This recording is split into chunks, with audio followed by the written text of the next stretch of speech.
Ladies and gentlemen, my name's Paul, and in this Rig Silicon video we're going to be discussing the Xbox again. It's almost inevitable that we're going to be increasing our conversations towards Microsoft's console as we head towards E3 2017, and of course the inevitable release of the Scorpio. Not just because of the performance of the console, which does sound impressive at least on paper from the few demos we've seen so far, but also because we as gamers have certain levels of expectations that we are of course being rather vocal about to Microsoft. To that end, Microsoft of course need to assure us that, well, their products are going to be worthy of our time.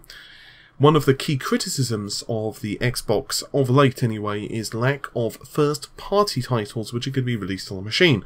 And so those concerns, amongst others, are certainly topics that Phil Spencer is very keen to address, and has done so very extensively in an interview with The Guardian, which I'll remember to link in the video description.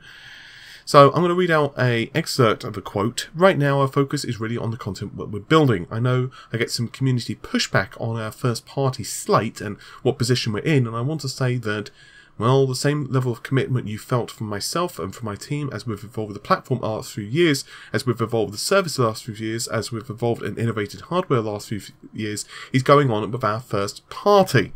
I don't want to go on and pre-announce a bunch of things, but we are upping our investment. There's no doubt about that. End quote. Now, yep, I will admit that that's a pretty ambiguous statement.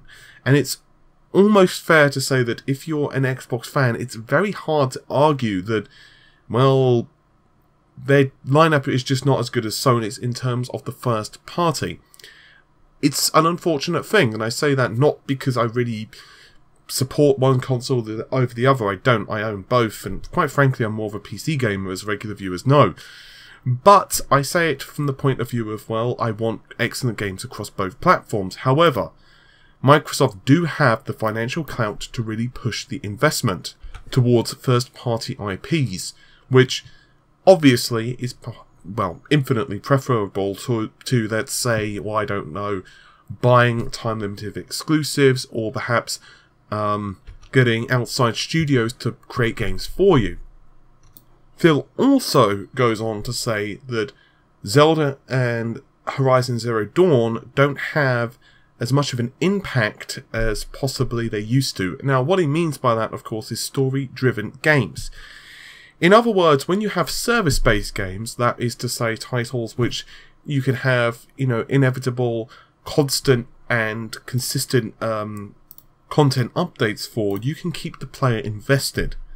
That isn't to say that story-based games don't have their place in the industry. For example, Phil says that we've got to understand that if we enjoy those games, the business opportunity has to be there for them. I love story-based games. I just finished Thimbleweed Park. I thought it was a fantastic game.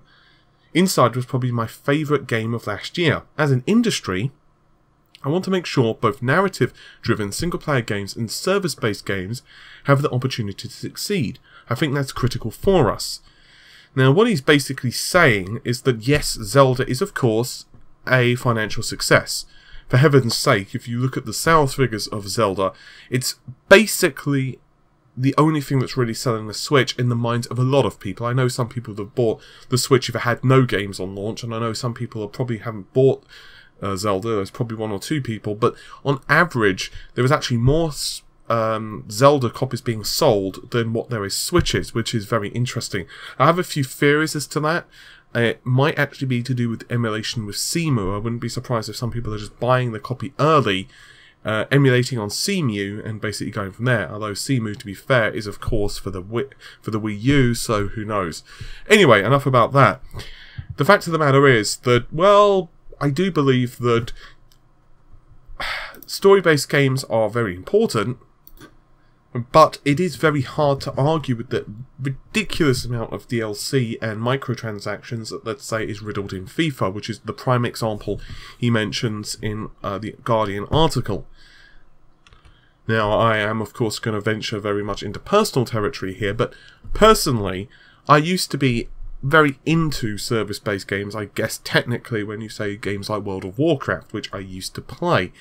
I actually met quite a few people online. I was doing a lot of raiding back in like the Burning Crusade, up until quite late Wrath of the Lich King. Then I kind of came back here and there, and I've basically just given up on it. I just don't play it anymore, not because I think it's bad, just because I don't really have the inclination, the desire, the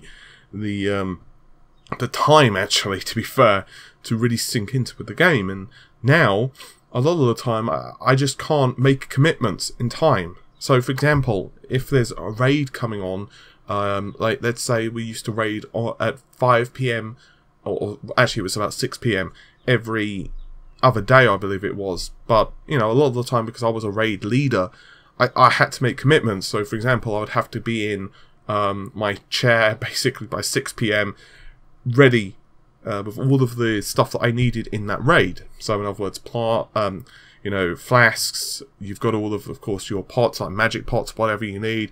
Of course, you've got to have all your gear repaired and all of that crap. And essentially, you know, you need to make your way to whatever dungeon. At that point, anyway, you had to basically walk there, unless, of course, there was a summon stone, in which case you would be sometimes lucky and someone else would already be there and they'd summon you in. You get the idea.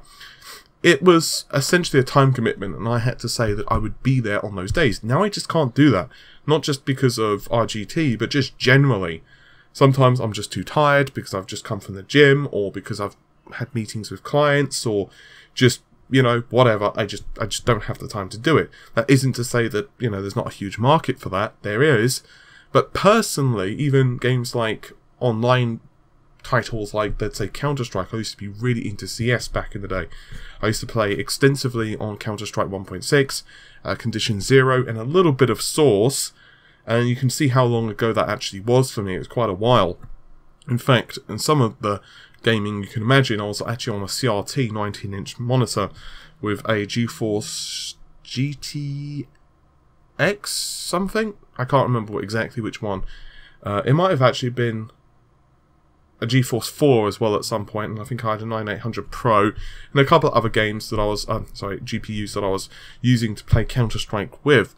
In other words, it was quite a while ago, and online gaming for me was kind of something I could sink time into. I could, you know, really push towards being pretty good. Now I just can't do that, and so I just don't really want to.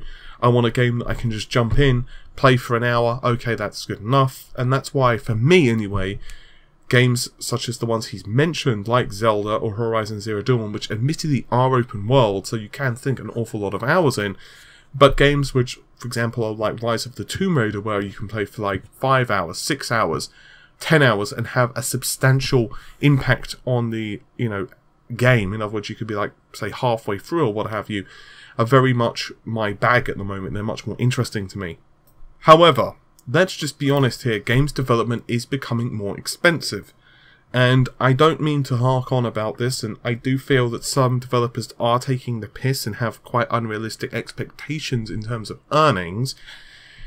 But there are reasons that games such as Destiny or The Division have essentially mutated into services with ludicrous amounts of DLC, and of course now games are already starting to push season passes and DLC before they've even been released.